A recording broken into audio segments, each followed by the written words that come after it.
Hello and welcome to the latest episode of the GolfLinks podcast. Welcome back to everybody. Make sure you've subscribed. We are quite early on in our GolfLinks podcast journey. And on that note as well, this is only our second ever guest on the GolfLinks podcast. So just quickly, I'm going to introduce Duncan. How are you doing, Duncan? You okay?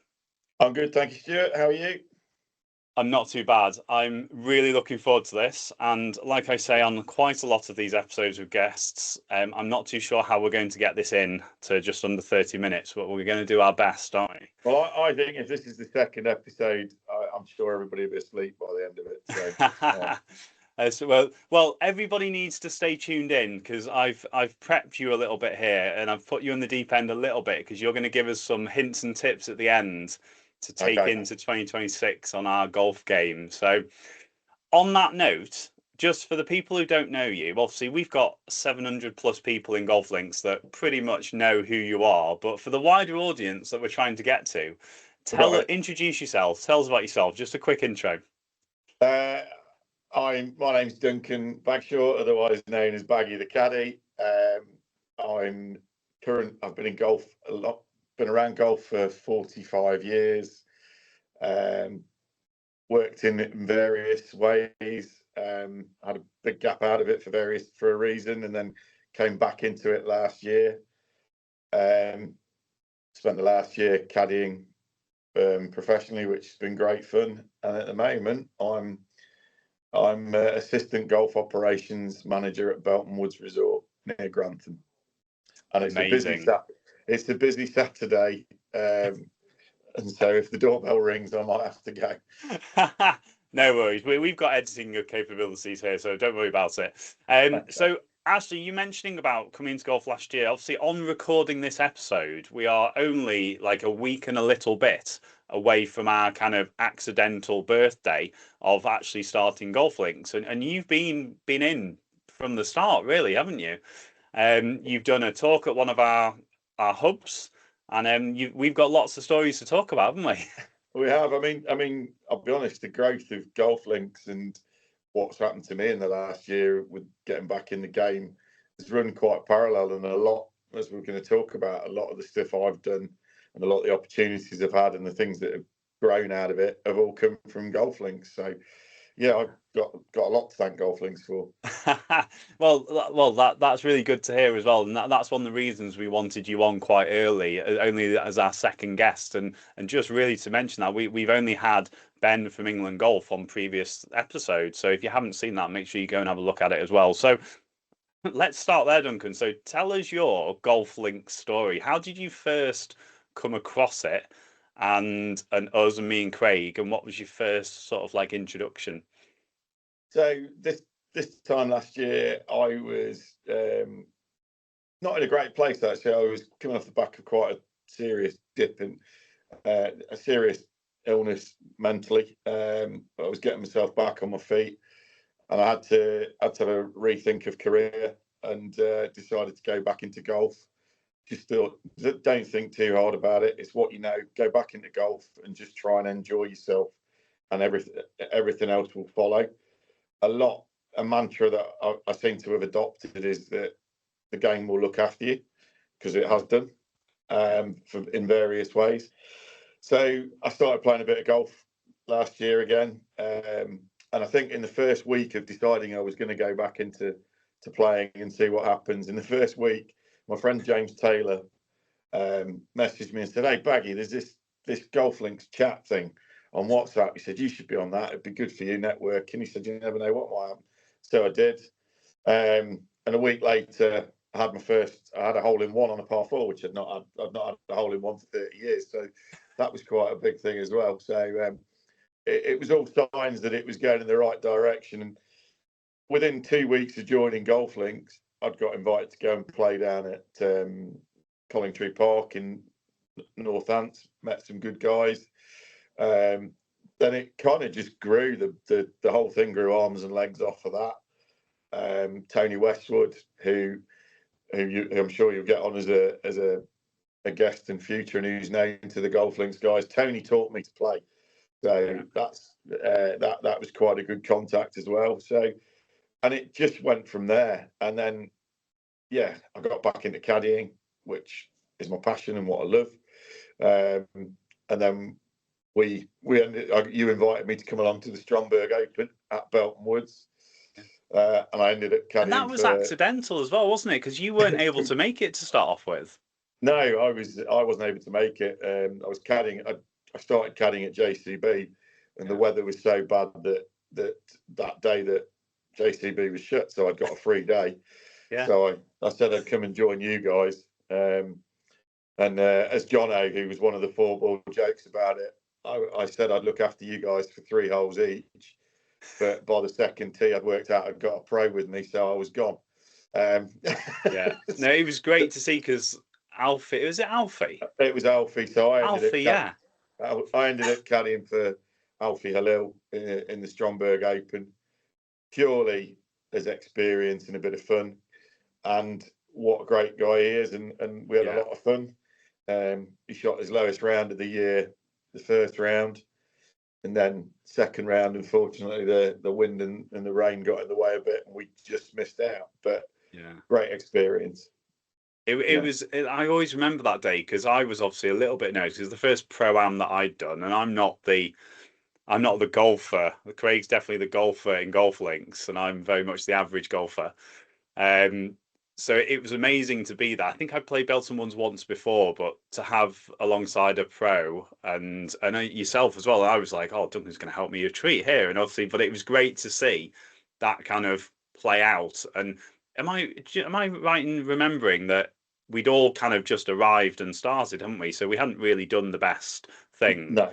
But I remember picking up on what Alfie said. He said, I usually on practice rounds go for everything.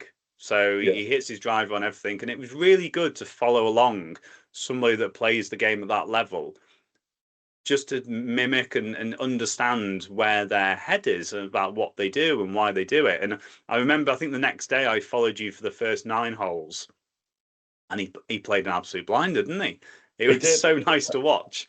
Yeah, I mean, it was great fun. And it's when you get momentum and you get a roll, and but all we said from the week, all we were going to do was have fun, and that's been something that's been pretty key to me over the last year. Whatever you do, go and do it. Make sure you're having fun, and that's that's what's led to the podcast. That's what's led to what I'm doing and what I'm doing, and I just think that's a key thing for me. So tell us about the podcast, because we're going to have Joe on at some point, and obviously that was a connection through GolfLinks as well. There's a couple of stories I'm going to dig up here, by the way. So tell us about the podcast.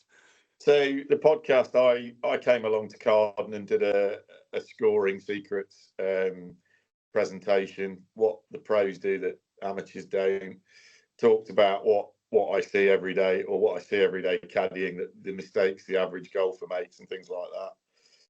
And you've mentioned that I caddied at JCB and that there was no way I could get anybody on the course.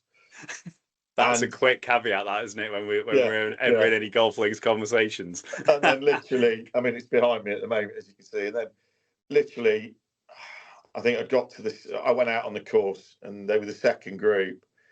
And Joe, by the time the second sentence was, "Can you get me on JCB?" and I love the trier. Yeah, no. And then we had a chat, we walked around, and for me, the thing that struck me about Joe straight away, I've been in the game so long, I love it, but I can be quite cynical about it. Dare say I can be quite grumpy about it, especially the institutions within it and the snobbery and all the stupid stuff. I can get properly grumpy about it. And then you've got Joe, who's just so new to the game. Well, she's not that new to the game, but she's like the Duracell bunny in terms of how energized she is by the game, how addicted she is, and how innocent she is about the game. She doesn't even think about it, and she just loves it. And it was like it was a real jolt. It was. It just reminded me of what it's like when you're a kid or when you start playing. And yeah, she kind of gave me a bit of a kick at the backside, and then kept on pestering me, asking me for advice and help and what have you. And I just thought, I've had this idea for a podcast for a while about the ordinary golfer, but because to me the game is all about normal people. Yeah. And she was kind of good to bounce ideas off, and there we are. So we've got this podcast with the two of us. Yeah, it's a bit like Eeyore and Tigger talking, I think, sometimes. I'll let you work out which one's which. But yeah. Amazing. So tell me about that, Jin. Had you done any caddying before you then came back into golf, or was that a new thing that you thought I'll give it a go? I'd always caddied as a kid. I mean, I caddied for Tony West. I caddied for Tony Westwood as a kid. I think he famously first time I caddied for him, put a breeze block in the bottom of his bag, and to check whether I'd gone through the bag, and it wasn't until the 9th hole when I realised he'd put a brick in there. I'm going to ask him about that when we have him on. I think it was Tony that did that to me. Or somebody like that. Anyway, no, and then I caddied when I was younger. When I worked at Glen Eagles, I caddied in my spare time there. I caddied at North Berwick in the summers when I was a kid as well. So it's always been something I'd done. But then I'd worked in the game coaching and playing. Not playing, I wasn't a very good player, but coaching I enjoyed. And then it just seemed like the natural thing to try and get back into last year. Yeah.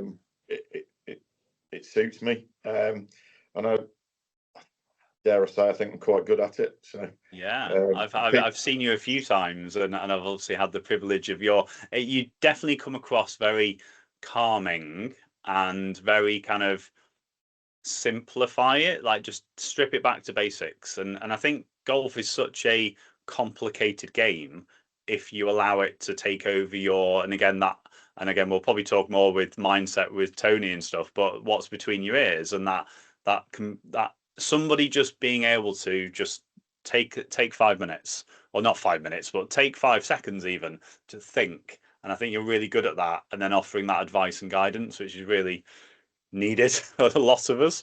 But that's what I guess that's what I've learned. I probably wasn't like that before. Okay.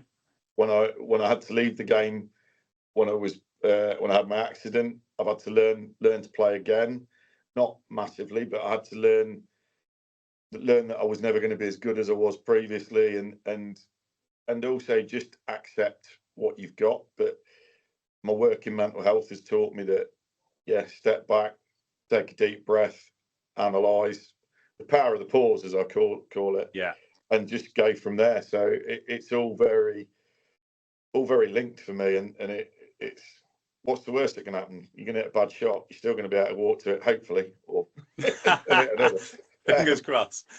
and the biggest thing as well, like we talk a lot about how you talk to yourself on a golf course, but how people talk to themselves generally is pretty horrible. Yeah. We'll get to the hints and tips. I want to pick up on JCB. Like, you've got the 17th behind you. I've been very lucky enough to play JCB year and a half-ish ago. Tell us a little bit more from your perspective about JCB. It's obviously a shining beacon in the golf community of wanting to play there. Obviously, live there now. From your perspective, what does it mean to you? It's an interest. It's given me a great opportunity to get back in the game. I've met some amazing people and had some amazing experiences. I mean, I've been out of caddy for some really famous people, which is great. But more importantly for me, it's being able to caddy for somebody having probably the experience of their life, and if you can add to that and make it better, that's it. That's what I get out of the game. That's what I love as a caddy. My whole job as a caddy is to make somebody's day as good as possible. Now that could be, you've got two hats. That could be you're trying to get them to score as low as possible, or is it that they're going to have the best experience they can? So you you try and balance that. And JCB, I mean, it's just an incredible story in terms of the speed they built it, the way it's put together, the level of service. The caddies are the best bunch of people I've ever met, I've ever worked with.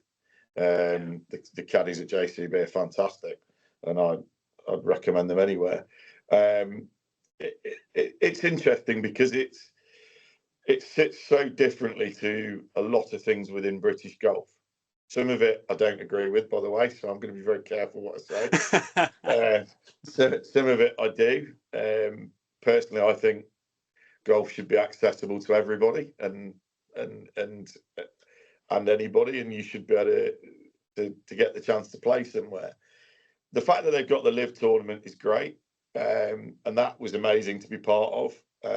Again, if you told me 18 months ago I'd be standing on the 11th green having a £10 bet with Phil Mickelson's caddy that the ball went right to left, not left to right, and then winning the tenner, I was going to say, please tell us you won. Yeah.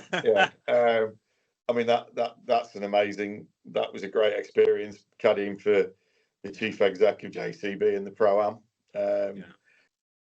And watching. So it's interesting you mentioned the Live, because I played it 2 weeks after the Live Tour was there 2 years ago. Yeah. And it was epic. Like, I came off and my forearms were sore because of the rough. And halfway through, I went through the stage of what we've already spoken about. I wasn't there to then make a score. I was there to actually just enjoy and appreciate. And I actually went back. I watched a little bit of the highlights of the Live Tour before I went. And then I actually went back and watched the whole thing, because it really gave me an appreciation of how good the pros are. Well, the thing about it is the place is set up pretty much all year round as if it was a tournament course. And what you've got to remember is that, I mean, the rough is, it doesn't look deep, but it's probably only about this. But it will grab your club and you can't get out. And it's telling players that, I think I alluded to it in my scoring presentation, please don't take a 5-wood out of there because you won't move it. Just listen to the caddy and hit a wedge. And they're going, oh yeah, but I won't move. Yeah, but what's better, hitting it that far or that far? And it is just set up so well, and the attention to detail is incredible. But the appreciation it gives you of the skill level of the top pros is unbelievable. Amateurs can hit shots around there that are 9.5 out of 10 and still be made to look silly. Yes. Yeah, that's my excuse as well. No, do you know what? The big thing I took away from it is every shot that I had to make, like even the first tee, I was a little bit nervous because I played it when we didn't have to have a caddy. Yeah. So it was quite soon after that you had to have a caddy go around. But that first tee, I got it over, and there's a couple of key points, isn't there, where you've got to make that shot. So those shots I made, but other than that, I didn't have a good score around it.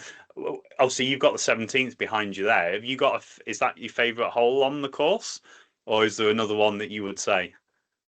I think 17's the signature hole. It's the one everybody wants to play. So you come to it, it looks amazing. It gets everybody talking. So it's fantastic in that way. Yeah. It's too long for a lot of players.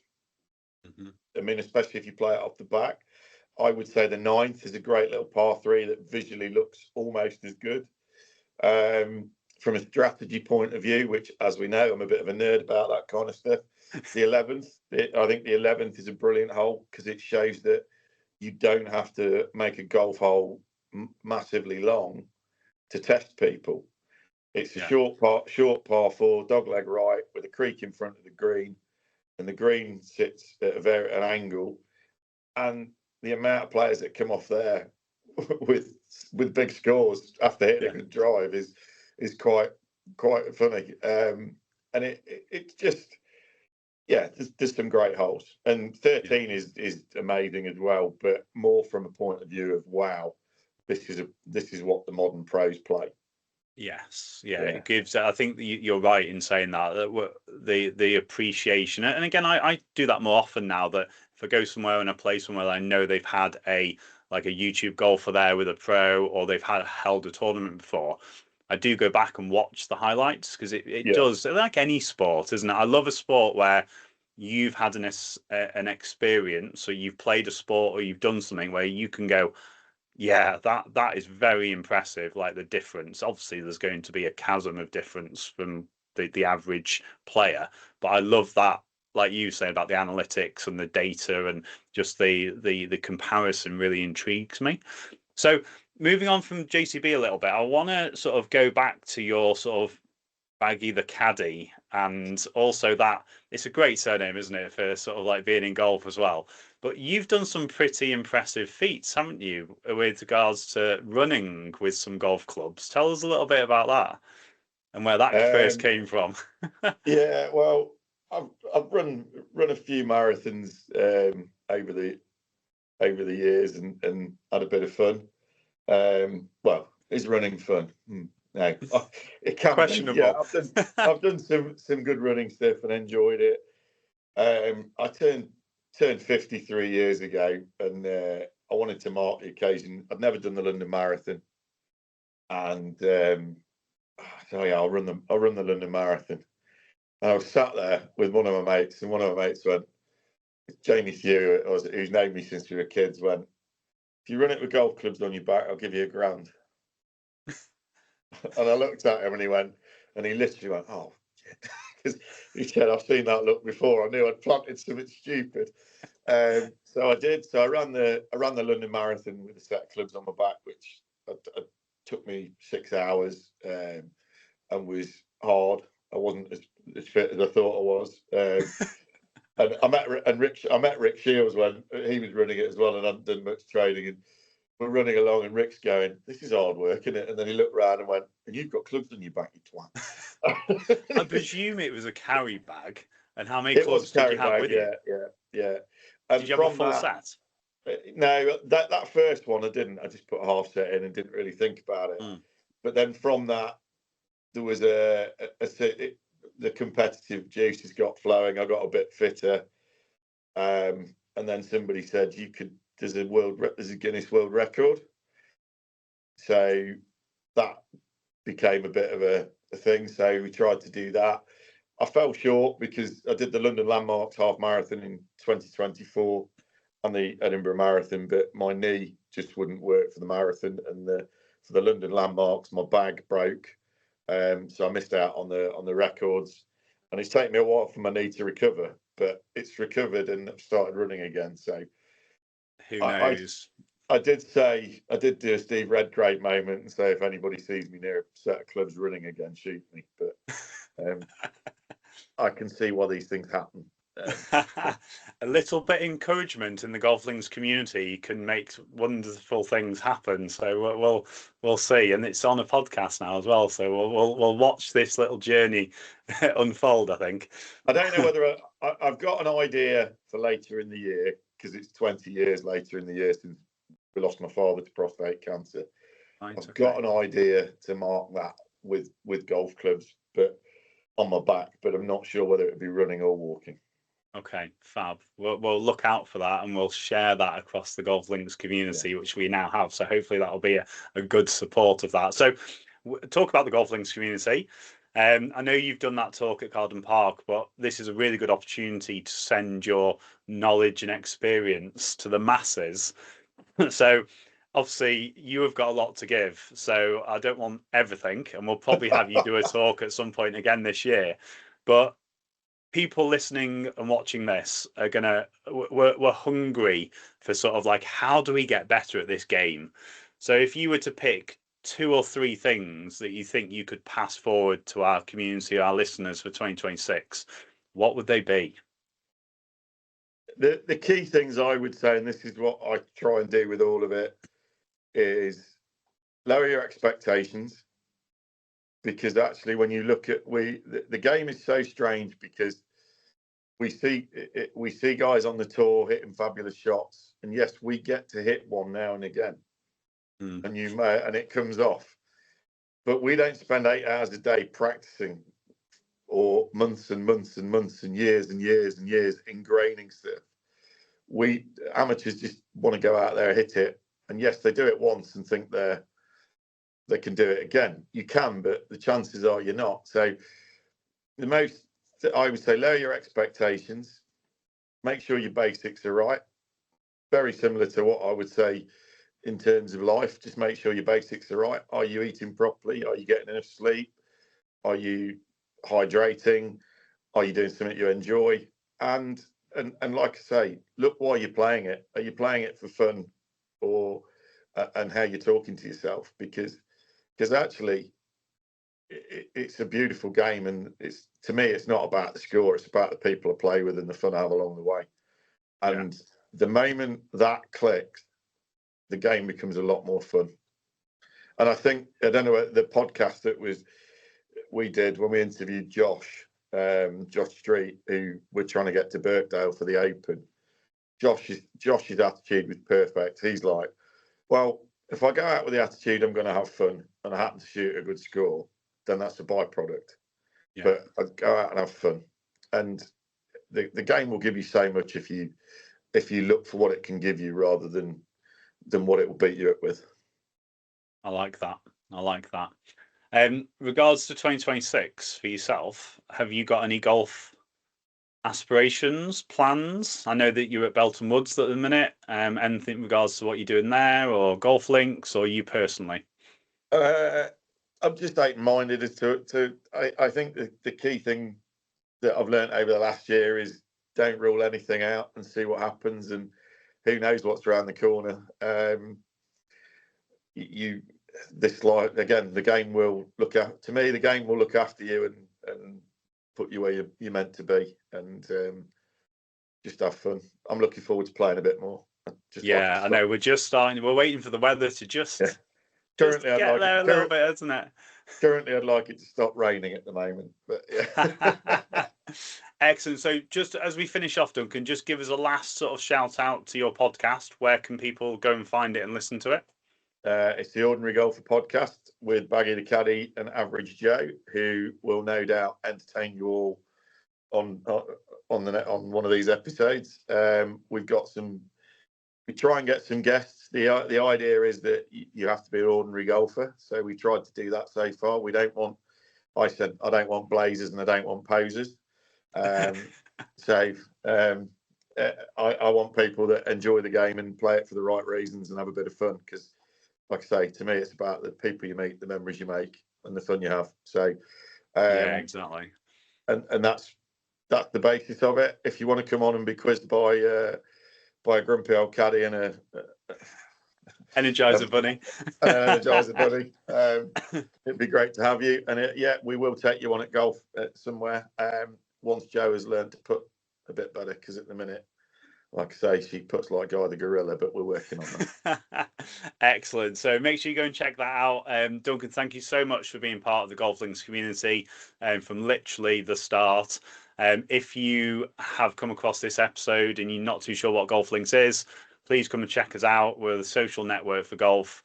Lots of different things coming off that, and we've got some really exciting plans for 2026. So, Duncan, I'm really looking forward to seeing you this year and playing golf with you. Who knows where that's going to be? Probably Belton Woods, because we have got grand plans of setting up GolfLinks there.